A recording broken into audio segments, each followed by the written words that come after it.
This is a Rogue Media Network podcast.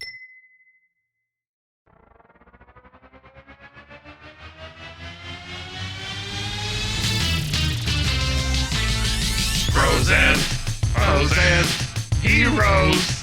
Gonna tell you about bros and heroes. Gonna tell you about comic books, costumes, facts, Boots! and other stuff. In this week's issue, Stan Lee and Fellini?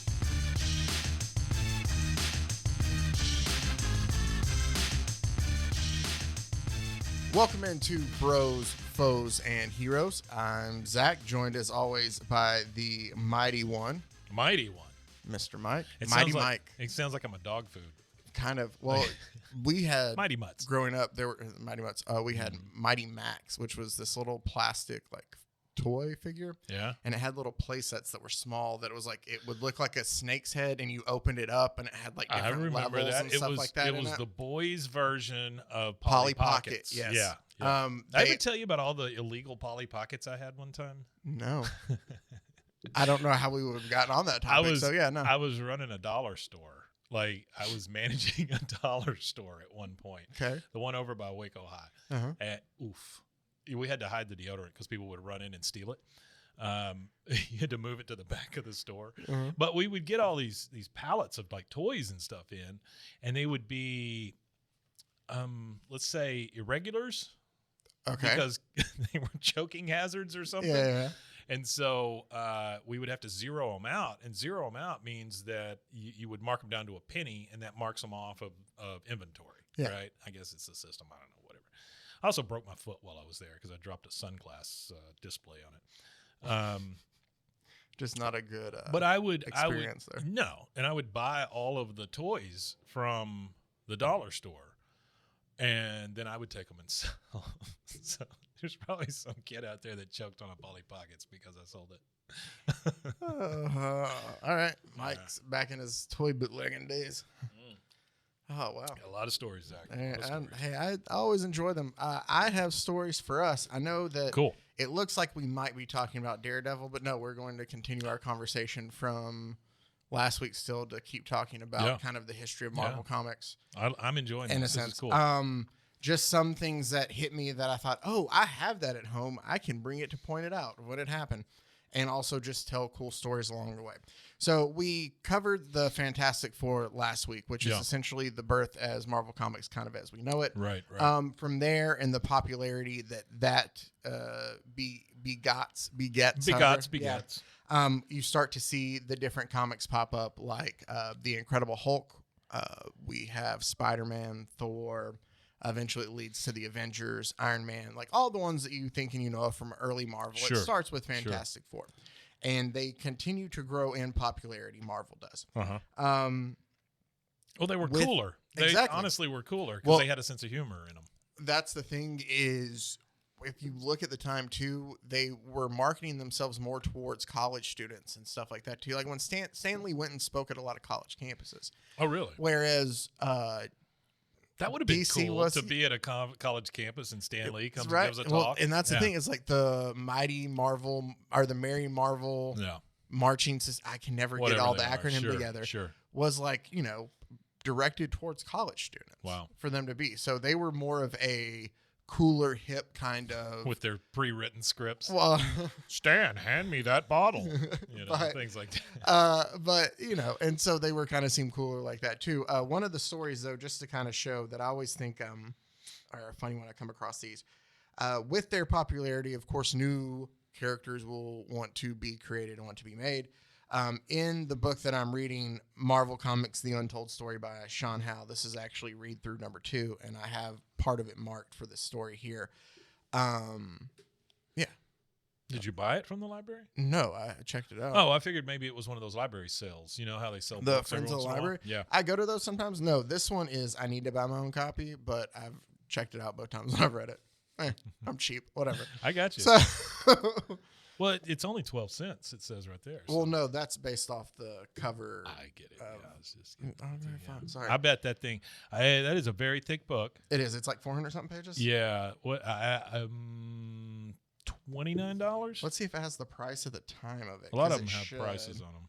Yeah, but at least when it came out, this book came out. It's a HarperCollins. HarperCollins. $26.99. $26.99. That was pretty close. Yeah. What's it called? Marvel Comics: The Untold Story. It's a really good book. And in there, we're going through and rereading to kind of refamiliarize myself with how Marvel is at this time. Right. You kind of rediscover stories, and one of them is this Daredevil one that's just so funny to me. But it also kind of fits in with how we've talked about. Yep. I don't know why it's blue on Amazon. I think they're and it's different yellow ones. here. This one's hard. Gotcha. Cover. Oh yeah, the hardback is orange. See? Yeah. Wow, how crazy. I don't know. Maybe it's like comic book covers. There's different variants. But we've talked a little bit about, or a decent amount about the tensions between Jack Kirby and Stan Lee, and also Stan Lee and Steve Ditko. Yeah. But they weren't the only ones that were kind of a part of this group that were finding themselves kind of getting tired of how things were going. To tell that story, though, let's go ahead and tell just this quick little Daredevil story. So He's blind, you know. he is. So when they wanted to start creating this new character, Stan came up with this idea for Daredevil, and they hired Bill Everett. Bill Everett, we've talked about before when we covered some of the very first comic book characters, is the guy who did Namor. He created Namor. Oh, okay. All right. From the beginning, and he wrote the early stories of him. So Bill Everett, even at the time in the 60s, kind of comic book legend, is Namor. Roman backwards, correct? Exactly. Yeah, okay. So he is teaching at a college at the time when they ask him, hey, do you want to... Stan's kind of getting swamped with how popular everything's coming. He's looking for more and more artists like Jack Kirby, like Steve Ditko, where he can just give a plot point and then they do all the heavy lifting, and all he has to do is go back through and dialogue everything. Yeah. He wants to be more of like the executive producer kind of thing. Exactly. He wants to go out and speak. Like Stan was always great at. He's a hype man. Exactly. And I think he loved always doing that. So he wants to be able to go out and do the college speaking gigs. He was great gigs. at it. Exactly. He really was. The college speaking gigs, things like that, and it makes sense. And you have to have guys you can rely on to do things the way you want it to do. Absolutely. So he gave the idea to Bill Everett, since Bill Everett obviously shown in the past that he could do that. Well, strapped for deadline and just time of working 14 hours a day at the university and then coming home to try to work on comics, he just couldn't get it done in deadline, turned into like 2/3 of the finished first issue here. And maybe it was Sal Brodsky, the manager or one that there at the time, hunted down Steve Ditko to like finish out the last 8 pages so they could get it done in time to get it out. That's crazy. So Bill Everett only after this first issue. Can you tell the difference in the way the styles look? I don't. The difference between. No, I think Ditko did his best to try to. I got you, I'm sure there's things if you look at, and I haven't. Looked at I'm close sure enough. the minutia, if you really get down into it, you can tell. But then after that, they handed off. Bill Everett doesn't do another issue. Or he might eventually, but he's off of Daredevil then after issue 1 since he can't meet deadline. So then they give it to Joe Orlando, who does his best for a bit until they bring in Wally Wood. And Wally Wood was, or as it says, Wallace Wood on here. Wallace Wood was a guy. Because Wally Wood sounds like a ventriloquist. A little bit. Wally Wood is a guy who, another just kind of legend at the time in a way. He was handpicked by Jack Kirby to do all the inking on his national comic book strip. Like, everybody loved Wally Wood's work. There's still I'm off on the number. I think it's like 12, 13. It may even be more of like panels of Wally Wood's panels that always work that people still use now. Really? Of like I'll have to pull it up and find it. So just a big get that was very heralded at the time, that Stan Lee like made note to be like, hey, we're bringing in Wally Wood for, this here to do Daredevil. It's going to be great. It's like getting a free agent or something. So on a sports team. After a while though, Wally finds. How about that Wemby, by the way? Go ahead. Sorry. I don't know. I watched them play the Rockets the other night, and Jock Landale had more points and more shot attempts than him. Sure, because I think Wemby was on the sideline most of the game. Yeah, but still. So I mean, he can't beat Jack Landau. I don't know what it'll to be. say. It's going to I'm be a kidding. fun I'm season. kidding. Oh, it will Honestly, be. for both of us, It it'll will be a be. fun season. It'll be a hell of a lot better than it's been the last few seasons. Oh, for sure. Yeah. For sure. Wally does get kind of tired of the whole, hey, here is what I want you to do. Plot it all, draw it all out, and all kind of. Sure. And he keeps kind of pushing Stan for, let me do this then. Like, don't just give me the idea. Like, let me actually do the whole issue. Yeah. Well, it makes more sense, honestly. Exactly. To which, there's another story in here that I'll tell after this, but let me find it. It's issue 10, right here. What is All that right. dude's name with the hood over his head? The organizer? Oh, I thought it was the same guy from like Winter Soldier. That guy. Oh, Baron Zemo? Yeah, didn't he wear No. like a purple hood Yeah. or something? Okay. So, issue 10 here of Daredevil, they allow, or Stan lets Wally do both, but not without a little blurb in here too. And I just like to read this bit. 2 great surprises. I'm sorry, it would help if I didn't add awkward pauses in here. 2 great surprises await you in this offbeat issue. 1, this is Daredevil's first real mystery thriller, complete with a zillion suspects, countless clues, and perplexing plot twists. 2, Wally Wood has always wanted to try his hand at writing a story as well as drawing it, and big-hearted Stan, who wanted to rest anyway, said okay. And Stan is writing this. Mhm. Okay, great. So what follows next is anybody's guess, but you may like it or not. But you can be sure. You may like it or not, but you can be sure of this: it's gonna be different.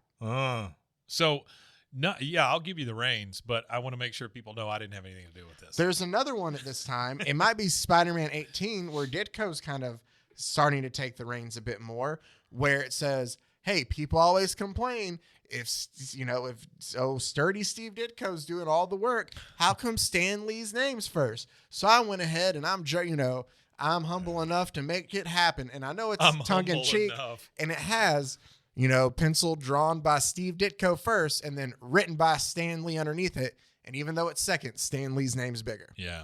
And Wally did not like this. I bet he didn't. Ditko hated it. There's a story in the book, speaking of Ditko, where I think Stanley in one of the opening blurbs there writes like, it was voted by Stan and Steve is most likely to succeed. This new issue of Doctor Strange. Oh, okay. Right? And look it over. And Steve Ditko went back to him and said, I wasn't like, nobody talked to me about that. What do you mean? It was picked by both of us. So Stanley had to go and change it to, it might have been Baron Zemo or like some other villain instead of Steve Ditko's name What a for them wonderful succeeding. guy. Yeah. Anyway. That's insane. Well, no. So Wally sees that, right? He's kind of already done with it by the time he turns that in. He leaves. I think he goes to work for DC, but he's done dealing with Marvel. Sure. I love this. I made sure to go ahead and include this in here too. Here you go. Where it ends, yeah, you may not like it, but you can for sure this is going to be different. And this is a quote You may not like it. from Marvel Comics, The Untold Story by Sean So Howe. rough. A frustrated Wood immediately decamped to the fledgling Tower Comics to edit a line of superhero titles, and Lee assigned Ramita to Daredevil based on his illustrations of the hero swinging through the air. Talking about Wood was already working at Tower Comics when he saw Lee's letters page remarks for Daredevil 10. And this is what he said, what Stan Lee said in a letters column then about that issue, because that's the last issue Wally did. Right. Wonderful Wally decided he doesn't have time to write the conclusion next ish, and he's forgotten most of the answers we'll be needing. It's so much inside baseball, So sorrowful Stan has inherited the job of tying the whole yarn together and finding a way to make it all come out in the wash. And you think you've got troubles.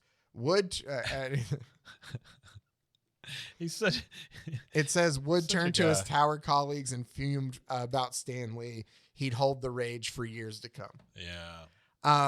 Boy, that is something you really, when you start diving into these stories, these guys do hold a grudge. Yes. For a while. For a long time. Yeah.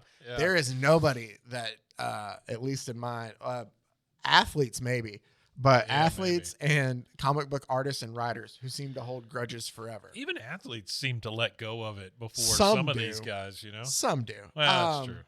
It's so I do that just to kind of paint the picture of how some of the artists are viewing Stan at this time. Sure.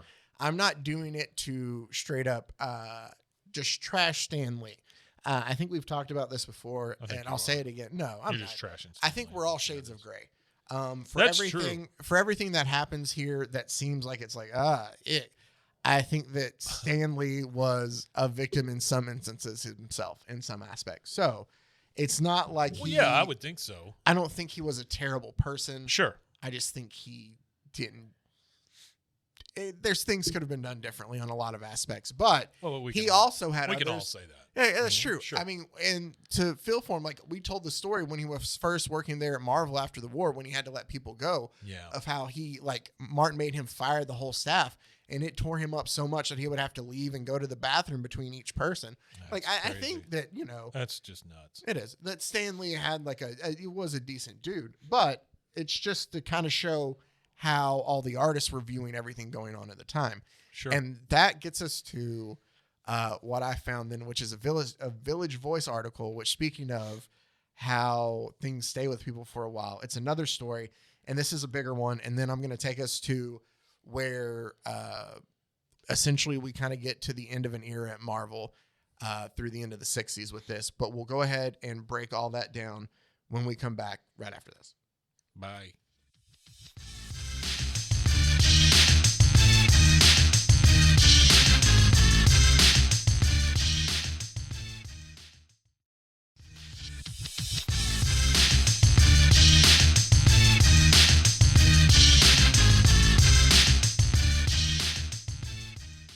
And we're back. Hey, you know what I forgot? What's up? I forgot to tell you happy Celebration. Is that what's going on? That's what's going on this weekend. I kept seeing things like, hey, park here. And I was like, Celebration. Yeah. anywhere. Everybody's trying to make $10 by parking your car. Okay. Yeah, I almost hit a lady coming here because she was standing With your out in the fist? middle of this. Yeah, You she was standing out in the middle of the street with a big piece of paper that said $10. Yes. Yes. I almost. Like, lady, just get on the she sidewalk. It's kinda- okay. Yeah. I almost swiped her a little bit too. She stepped out a See? little past. Same lady. I know. Was Yeah. it like Right a neon green kind of? Yeah, it was right over there. Well, I don't know if it's. I think this one was pink. It's right. No, it's just right. Yeah, right down there, down Yeah, Fourth. mine was over by Fabled, bookstore, the yeah. bookstore. Yeah, same lady. I'm sure. I mean, she's obviously being effective because we both remembered her. She is being effective until she gets hit and knocked across the street. Yeah. Let's go ahead and get back to people being, I don't want to say petty because it's not pettiness because there's a lot of things. Some of this stuff here is a little bit more because it comes down to just overall credit and money that they feel owed to them in some aspects. Mm-hmm. Steve Ditko, let's go ahead and wrap up or just kind of put on where he fits into all of this in a nice TLDR version of all this. There's a lot to dive into, and you can point at certain things and certain aspects that lead to him kind of leaving in a way, but it all has to do with him wanting more free reign with Spider-Man to create the character he wanted and do the stories he wanted, and Stan wanting to be able to tell him, no, we're going to do it this way. Creative differences. Sure. And I mean, Stan wanted to control all of it for the most part. I would think.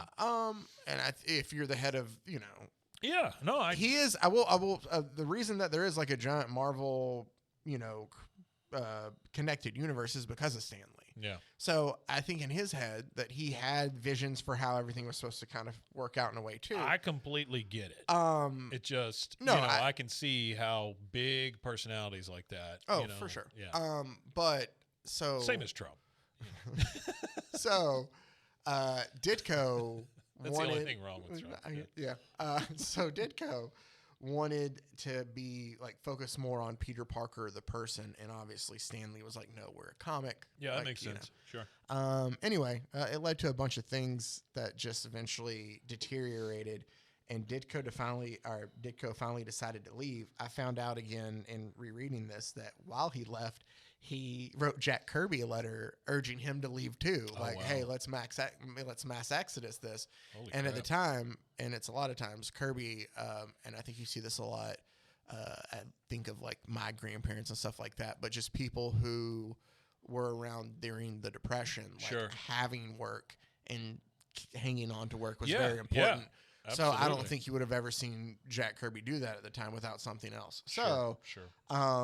but so Ditko eventually leaves. Another little interesting Ditko tidbit: while Kirby and Lee created the Incredible Hulk, after about 6 issues, the first run, it goes away. It's not selling too well. They try to, when they're trying to revive things and bring stuff back, they ask Ditko, "Hey, you're knocking it out of the park with Spider-Man and Doctor Strange." That's another thing, is Ditko's Doctor Strange. Oh, well. What else do you want to do out of these 3? Like, they gave him the 3 titles, and one of them's the Incredible Hulk, and he picked the Incredible Hulk to do. And since it's been started back up, it hasn't gone back out of print. But the reason he wanted to do the Incredible Hulk was because he wanted to draw the New Mexico locales. Oh, okay. So, there you All go. right. Well, I mean, nice little it's got to be there. something in it for everyone, Exactly. I would think. I mean, as somebody who certainly doesn't draw as much as they did, I know that I don't want to draw anything that I don't care about. Exactly. But you know? it's just funny to think that, I mean, I'm sure it's not like this, but in my head, it's, I'll draw that giant green guy just as long as I can draw Taos. As long as I can draw a mesa. Yeah. Yeah. So let's get on to. Maybe he's a big Wile E. Coyote fan. Maybe. Maybe that's what it is. Everybody, while Marvel is reaching newfound success, a lot of this also is happening because. Was DC plummeting at the same time? They saw a spike kind of with the Justice League at the beginning of the 60s. And then Well, that was the whole thing that got kind of Marvel started, right? Exactly. The Justice League. Yeah. Thing. See, I remember something. There you go. And Every then once in a while. thankfully in the 60s for DC, Batman saved them. Yeah. At least the TV show did. Yeah. Oh, yeah. I didn't think about that. Yeah. Yeah. So everybody loved the TV show. And it was, I think, debuting new episodes twice a week. Was it really? Think about that. Yeah. Holy Twice crap. a week. Granted, there wasn't as much TV back then. Sure. But at the same time, just cranking out that much It's TV. a lot. Well, especially with all the costumes and all the makeup and all the stuff they had to do. So it was like, hey, Thursday night, and it was like primetime too, wasn't it? Yeah. I think it's I would think so. So that kind of created a boom then for Batman comics, where in '66 it was the first comic to sell over 1 million issues in forever because of the TV show. And that created then a new kind of found interest in the rest of comics again. It was that Bat-Tusi dance. Yeah, that made exactly. It so, or the anti-shark repellent. Yeah. The shark repellent. Not shark repellent or whatever. Anti-shark repellent makes it sound like it You attracts want sharks. Yeah. I didn't think that Well, through. also, real quick, the guy who did the theme for Batman, Tom Wilson is the we've producer done for it. yeah, we did have. a short run series about him. You did all the research and the writing and stuff, and it's great. Invisible Icon. You should check it out. It you is really great. should go get it now. I think about him. We'll wait here. Yep. All right, nice to have you back. Yeah. Hope so, you enjoyed that. Yeah. I mean, it was about, I think, like 12 hours of audio, but still, Sure. it was all good. Well, a pause is a pause, I guess. So Ditko's gone. I'm trying to just recap us where we're at. Yeah. But so Marvel, the Batman, so super popular, taking off, kind of creating another comics boom. Marvel has already sold off their rights before Batman got, really big. So Yeah, they didn't sure. necessarily capitalize off it too much there, but they are still Wait, doing you said pretty Marvel well sold off its rights beforehand. Yeah. before Batman, the TV show got big. Gotcha. So it's not like they could capitalize Okay. on. I understand. Gotcha. But what happened then is with the increase in comics around this time, other people got back into the comics business. So you saw like Harvey get back in, MJF or Archie Comics get back in. Well, Marvel and Martin Goodman, who was still owning Marvel at this time, were worried that Harvey Comics were actually going to kind of push them out of the Did market. those do really well? I Like think Richie Rich and I think it's just the fact of just the sheer amount of rack space that they could get what was that it, they thought. Dot, Yeah, I think so. and Casper, Baby Huey. Baby Huey. Yeah. What was the little redheaded girl? Um, That's the cartoon, but still. yeah. All I can ever think of is the one that what's her name did on Saturday Night Live, where she's always like screwing with people. Like, oh shoot, it was Kristen Wiig, and she was like, "Oh, sorry," that thing. It always reminded me of like a Harvey character. Kind of, yeah. yeah. But the interesting thing It is, wasn't Dot. No, Dot was black hair, wasn't she? I don't know, it might have been Dot. I don't Remember remember. Dot? Yeah. Yeah. I could Nobody's be wrong. named Dot anymore. Can you blame him? Dottie. So, Marvel is wants to push out more books, but at this time, due to their publication and just how much distributing they have, they're no longer able to kind of print a certain, like they can control the amount of titles they're able to print out. Sure. The publication company they use is actually owned by Timely Comics and by DC. So in a way, Timely. DC, that was what they were at one point in time. But DC in the 60s at one point in time essentially controlled how many Marvel comics could be out there. They had 6 books they could have a month. So that's why nobody had in the early 60s when you try to go back and you're like, how come there's not Iron Man 1? It's just in Tales of Suspense number 87. It's because they can only print like 6 books. So they would split the comics. And you'd get a Tales of Suspense that would have like exactly. Yeah. That would have like an Iron Man story in it and a Thor story in it. Yeah, that makes sense. And then you could squeeze in multiple characters across that. I'm just kind of, passing on. No, it's great. I love all this stuff. This is great. So, while Marvel is at its kind of new peak of just popularity here, there is a article written. I think it's the Village Voice. Okay. And this is one that leads to some problems. And from what I've read, there's a little bit of interesting tidbit behind this. Okay. I'm not going to read through all of this, but I do find some of it just interesting to see articles written in the 60s. Oh, yeah. This is by Nat Friedland. Not like it's, things have changed that far, just, the things that are referenced and stuff. Communist hippies. That's how it starts. I love the way it paints this whole article. It's called Superheroes with Super Problems. I'm sorry, it's from the Herald Tribune. Oh, okay. But it paints Stan Lee in just this very. Where the hell is the so Herald great. Tribune? Is that a New York thing? Yeah. Oh, okay. All right. Just this great, genius in a way. It talks about Stan Lee being a genius? Yeah, throughout. Oh, okay. Well, I mean, I'm not going to read the whole thing. Yeah, I'm yeah, trying I to got you. find somewhere. I love how at the beginning, I don't know why this is funny to me. On the drawing board is a big oak tag sheet recording Fantastic Four's last-ditch struggle to save Earth from being drained of all basic elements by the godlike villain Galactus. One picture shows cosmic force rays bombarding Manhattan. Stan Lee, chief writer, editor of Marvel Comics, tells production man Sal Brodsky, Production man. it's not clear that the rays are hitting now. He thinks for a few seconds and then pencils in zinc, zinc, zinc at the point of impact. No other comic book writer would have wasted that seconds to think what cosmic rays sound like. They would have just written pow or zap or something equally conventional. That seems like a very broad brush you're painting with there. So it's very much a. No one else would have thought to do this. Only Stan Lee. That's how this whole thing is it's very much a Stan Lee's the best kind of thing. Was he paying them or what? No. I don't know. Well, here's the thing. It's a young college kid. Oh, okay. He's coming in with a you're right. Yeah, and you show up and he tells you all this. I think I don't know if it's in this one. There's one where he talks about like he just he probably just wrote it and gave it to and he's like, his here, kid. This is what your interview with me is. I don't know if it's this article or if it's a different one. There's one where he talks about like just how he doesn't really, talk to Steve Ditko anymore. Like he's just like, they really had a falling out, didn't they? Okay, here we go. So this is something that I need to talk about because this leads to a lot. So Kirby and Ditko, he had super big falling outs with. Yes. Yeah. Okay. Massive. While Mr. Friedland is there, he gets to be a part of a story conference, essentially where for the Fantastic Four. Okay.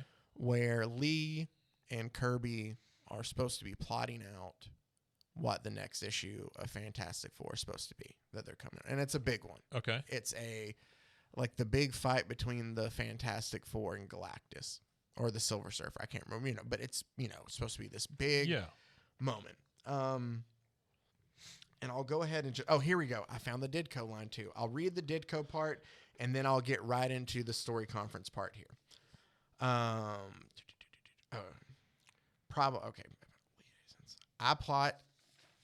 I know this is great for podcast me starting and stopping. It's fine. So here we go.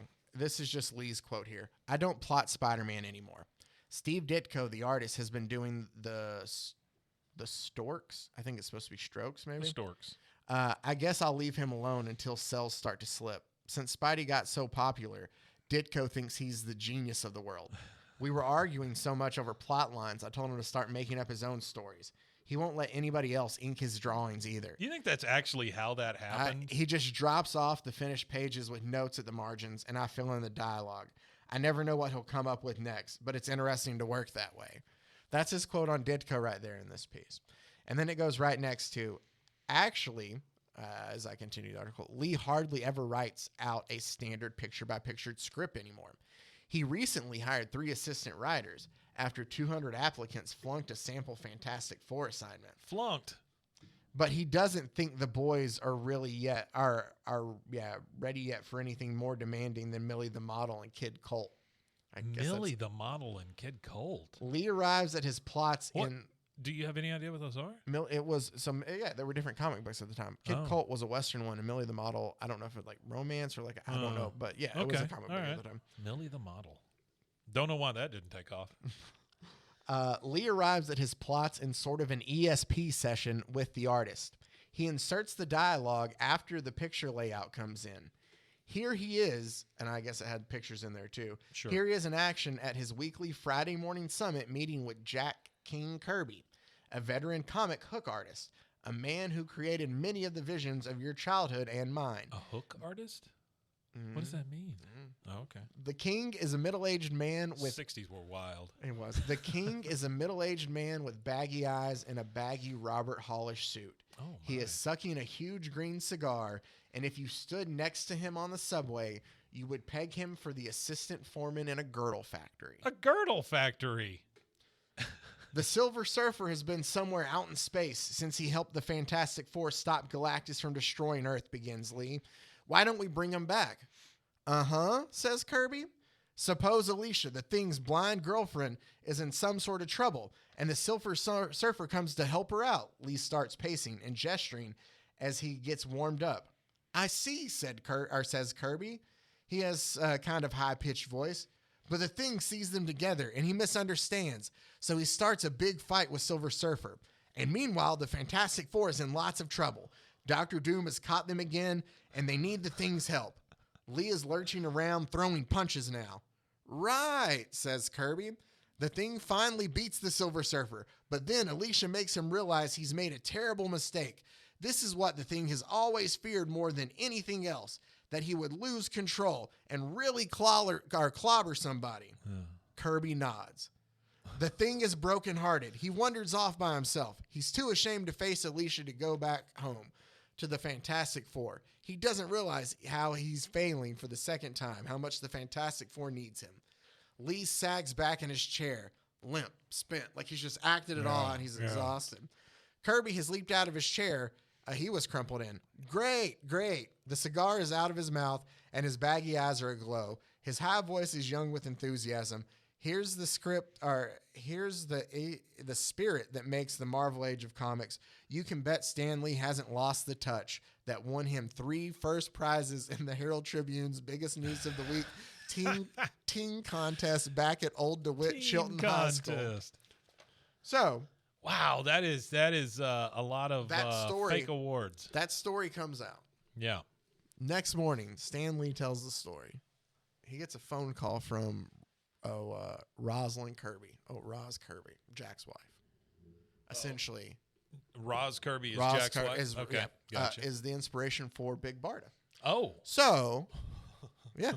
Okay. I don't know if that's good or bad, but well, okay, sure. here's the thing: is they have no control over where the character went after, but when he made the character, sure, okay, gotcha. But was essentially like, how could you like do that to Jack? They make him sound like an absolute just buffoon. Yeah, they do. And Stan says like, yeah, no, like I knew there, like I'm paraphrasing, but essentially just like, damn, yeah, you're right. It makes me look like I did everything. Jack I think was kind of hurt by that. There's a couple things that add on to this later on that adds to it. There's a history of Marvel Comics that we're going to get into because I have to read it all. So we're going to save it for the next little part where we get into Mr. Miracle here. Sure. But where Stan takes credit essentially for creating all these characters by himself later on. And it just upsets Jack so much that it kind of leads him to create things to take jabs at Stan. This is kind of part of the reason that's there, because what's not mentioned in that article that I've read, and I'm pretty sure it was Mark Evanier, who worked with Jack Kirby later on and was his biographer, tells the story, is they had already had that issue of Fantastic Four planned out before the guy even got there. Oh, wow. They had already had the meeting. Kirby had most of it already drawn out, that they had did it just for the kid being there to do that. It was all so that's why Kirby's just like, because Right. Evaniers like, why is he going to jump up and be like, let's do this just to play out something, just to do that. So I'm sorry to interrupt you, but Go ahead. I did pick up this piece of paper you were reading from, Mm-hmm. and my favorite part is where Federico Fellini calls him and asks to come see him, and then now they're buddies. Oh, did you not know? Okay. I didn't know that. I didn't know Fellini. Dude, Fellini is brought up so much with Stan Lee. Really? Seriously. Oh, wow. Uh, In a weird coincidence, I was scrolling through Hulu this morning, and there's a Fellini movie on there with Ben Kingsley playing Really? Fellini. Yeah, I want to watch that now. See if Stan Lee pops up, I guess. Maybe. Because here's what it says. Many months later, from the Sean Howe book again, when an account of the Thing's fight with the Silver Surfer finally emerged, Kirby had changed it and expanded it significantly. It appeared as the coda to a grand space opera, a brew of existentialism with high adventure for which he had done the heavy lifting. Despite his perpetual freelancer status, Kirby not only generated plots with Lee, but also was the primary force when it came to designing characters and pacing stories. By now, he was in a sense the director of the films they made together, composing each shot and driving the narrative with the moment of his images. Lee said, I don't see him for a week, he told one interviewer. He comes back a week later and the whole strip is drawn, and nobody knows what I'm going to see on those pages. He may have come up with a dozen new ideas, you see. Then I take it and I write it on that basis of what Jack has drawn. Yeah. He's broken it down to continuity for me. He's drawn the whole thing, actually. I put in dialogue in the captions, so he doesn't know exactly what I'm going to write, what words I'm going to put in their mouths. I don't know what he's going to draw. But the whole thing had already been planned out and acted out. Yeah. So Kirby's not going to sit there and react out things for this, which is kind of, I guess on Kirby for doing that. Yeah. And then the way it's portrayed, and it just I think it kind of hurt him. And Yeah, it's like a little play, just a dog and pony show. Exactly. Is what it was. The thing I took out of that is that all of them were contract workers. Mm-hmm. So everybody was like a 1099 employee. Yes. Wow. So it's very much like pro wrestlers. Yeah. So we've talked about that too, right? I believe so. Yeah. So yeah, you're just a contract worker. Yeah. That's why you used to see wrestlers go from one thing to the next thing or whatever. But when they don't have insurance because of that too. So every time they get injured and stuff, it's on them. Sure. But you ever seen that movie, The Wrestler?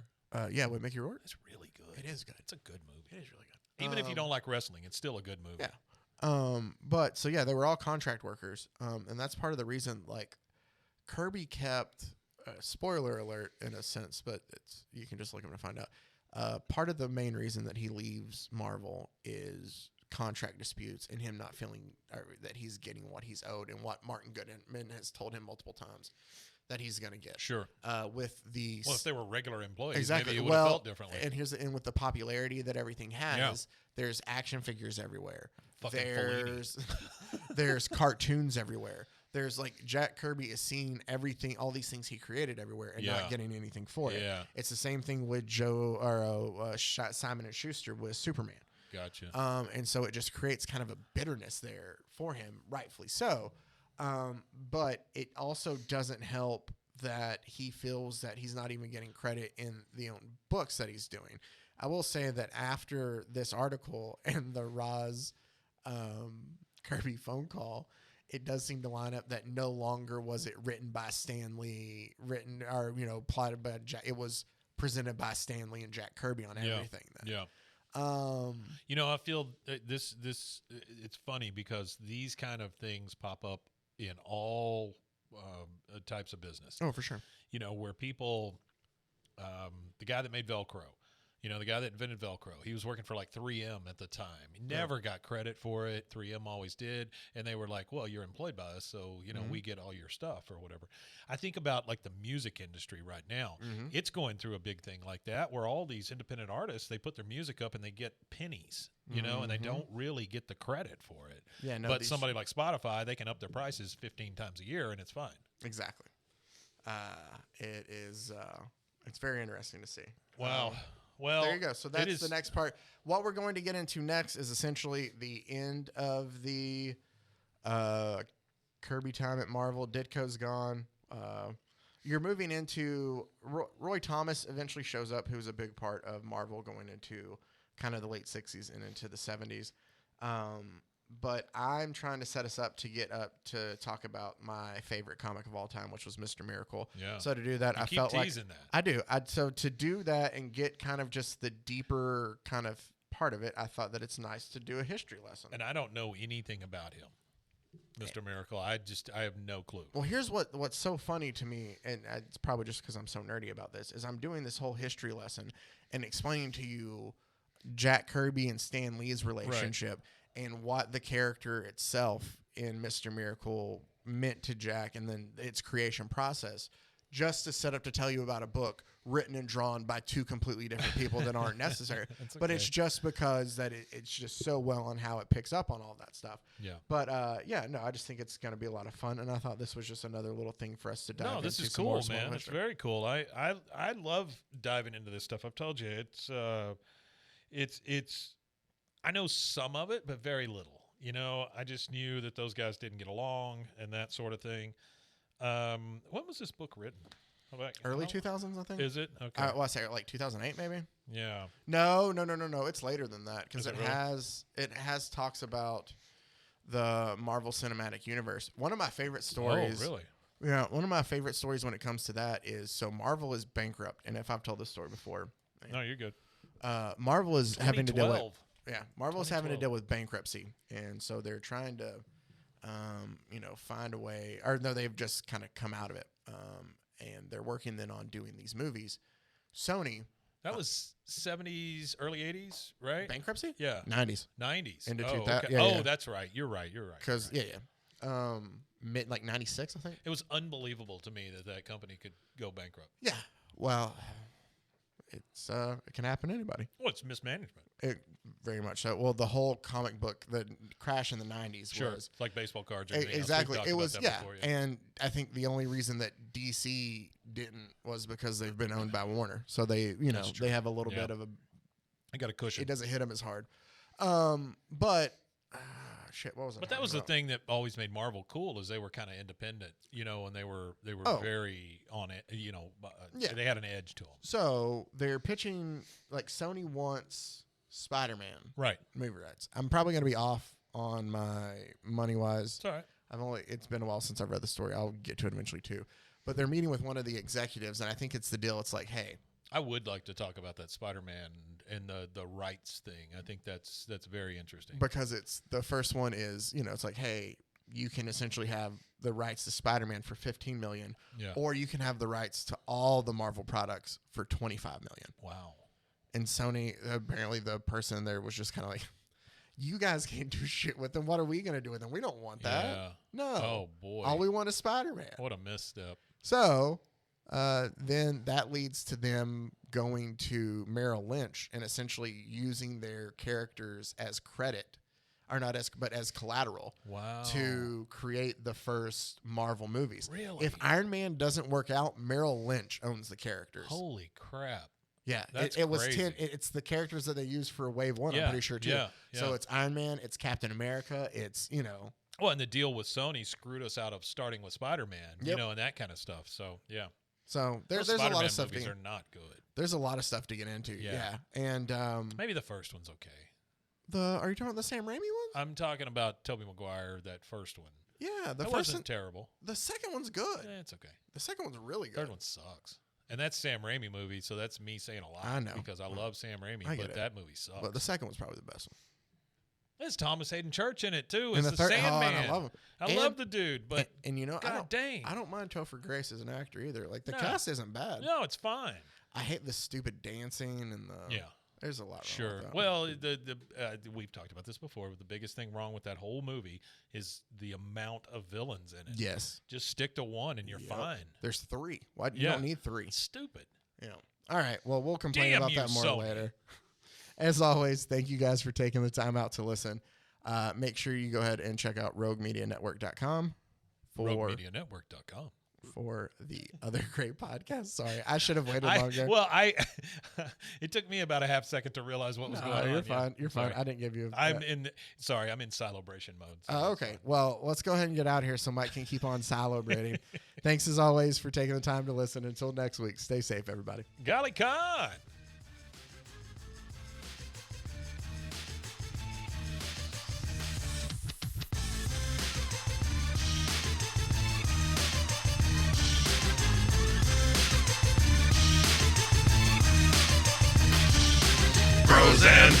Frozen heroes. Gonna tell you about Frozen heroes. Gonna tell you about.